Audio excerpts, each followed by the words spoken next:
Ghotki press club Ghotki में Pakistan press foundation पारां सिंध हुकूमत जे तरफ़ां पास कयल जर्नलिस्ट प्रोटेक्शन बिल के हवाले से एक ॾींहं जो सेमिनार मुनक़द किया वियो, जंहिंमें SSP घोटकी अज़हर ख़ान मुग़ल, पाकिस्तान तहरीक इंसाफ़ जो अॻवान ऐं अॻूणो ज़िले सदर मीर इफ्तिख़ार अहमद लुंड, डिस्ट्रिक्ट बार एसोसिएशन जे जनरल सेक्रेटरी इम्तियाज़ अली मलाणो समेत ॿियनि शिरकत कई। उन मौक़े ते सेमिनार में ॻाल्हाईंदे लाला हसन चयो त सिंध हुकूमत सहाफ़ियुनि जे तहफ़्फ़ुज़ लाइ बहितरीन बिल पास कयो आहे, जंहिं ते अमल करण जी ज़रूरत आहे।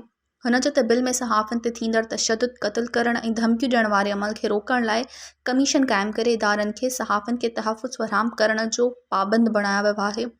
हुन चयो त जर्नलिस्ट प्रोटेक्शन बिल जे तमामु स्टेक होल्डर ते अमल करण जो पाबंद बणायो वियो आहे ऐं मीडिया मालिकनि खे सहाफ़ियुनि जी ट्रेनिंग ऐं इंश्योरेंस कराइणी पवंदी। मज़ीद खबरों और तफसीलात के लिए विजिट करें हमारी वेबसाइट www.awamiNewsHD.com।